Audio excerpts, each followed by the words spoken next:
Bell घंटी को भी दबा दें ताकि हमारे नए वीडियो आपको लगातार मिलते रहें।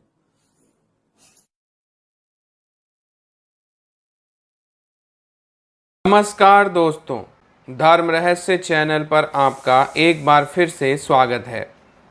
आज एक ऐसा अनुभव एक साधिका का आया है जिसके माध्यम से हम उनके जिन्न के साथ हुए अनुभव को यहाँ पर जान पाएंगे और जिन्न की वजह से उन पर क्या प्रभाव पड़ा यह भी समझेंगे।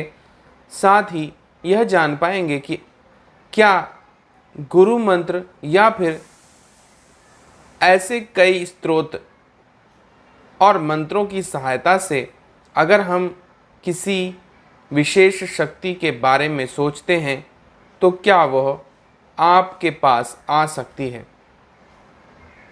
तो चलिए सुनते हैं इनके अनुभव को और जानते हैं क्या हुआ था इनके साथ में। प्रणाम गुरुजी।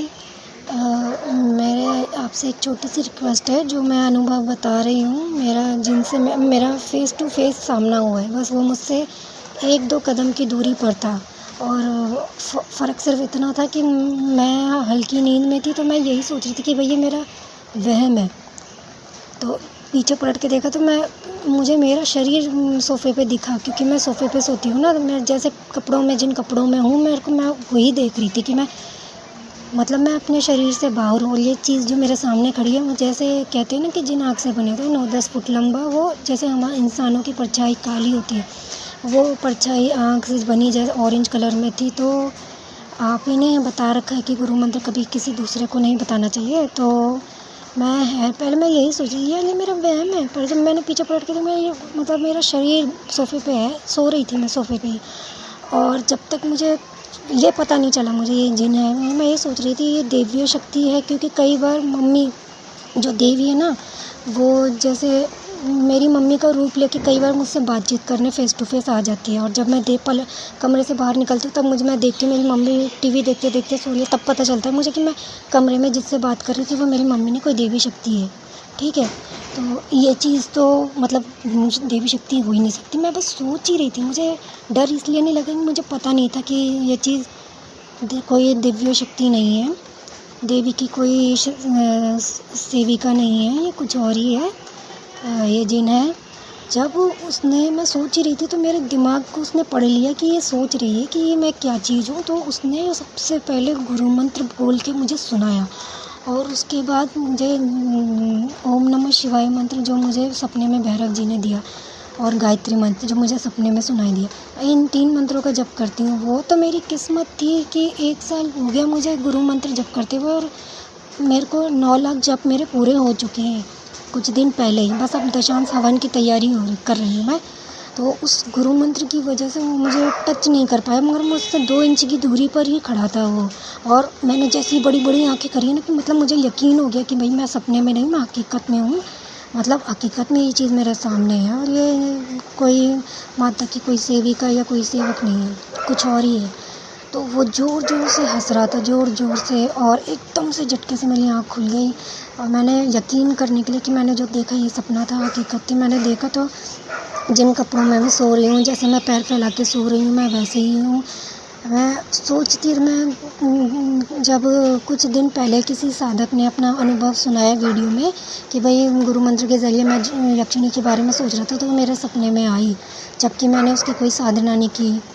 तो ऐसे ही फिर मेरे मन में कुछ हफ्तों पहले का ही अनुभव है।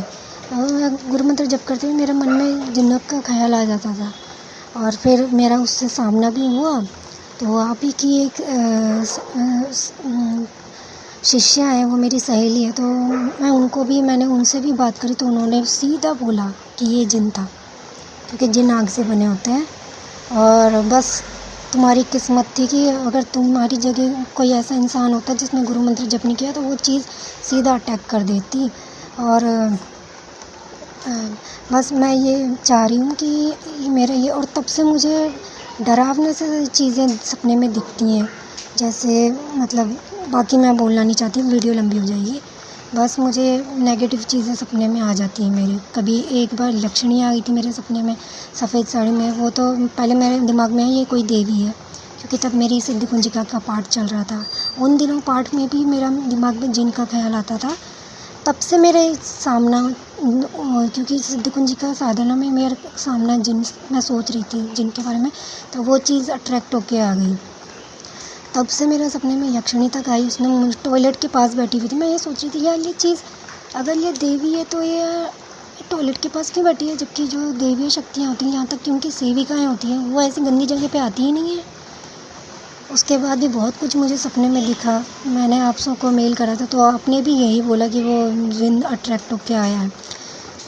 तो मैं चाह रही हूँ कि प्लीज़ आप मेरी रिकॉर्डिंग अपनी किसी वीडियो में सुनाएं, ताकि जो गलती मैंने की है ये गलती कोई और साधक ना करे। जो नए साधक हैं जिन्हें कुछ जानकारी नहीं है, वो तो बिल्कुल भी मेरी जैसी ये गलतियाँ ना करें।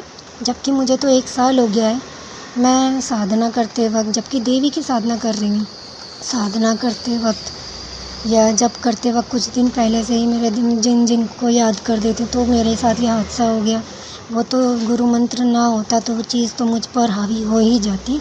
तो आप मेरी ये छोटी रिकॉर्डिंग सुना दें अपनी वीडियो में, ताकि कोई नया साधक ऐसी गलती ना करे जो मैंने की है। मैं तो गुरु मंत्र की कृपा से बच गई। धन्यवाद।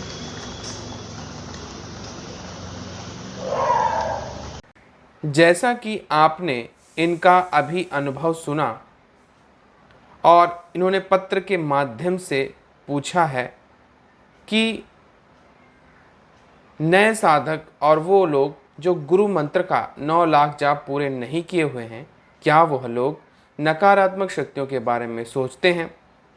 क्या उन सबसे मेरी हाथ जोड़कर विनती है, नकारात्मक शक्तियों के बारे में ना सोचें। खास करके पूजा पाठ करते समय सिर्फ सकारात्मक शक्तियों के बारे में ही सोचें।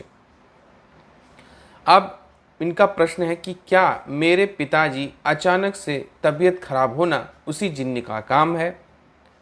और अगर गुरु मंत्र का जाप करते मैं उर्वशी अप्सरा के बारे में सोचूं तो क्या वह मुझे आकर्षित होगी?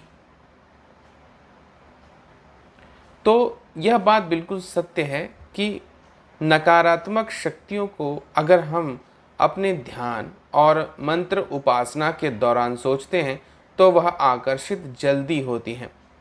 सकारात्मक शक्तियाँ जल्दी आकर्षित नहीं होती हैं, लेकिन नकारात्मक और बुरी शक्तियाँ अगर उनका ध्यान किया जाए तो बहुत ही जल्दी आकर्षित हो जाती हैं और इसी वजह से वो आपके जीवन में भी प्रवेश कर सकती हैं।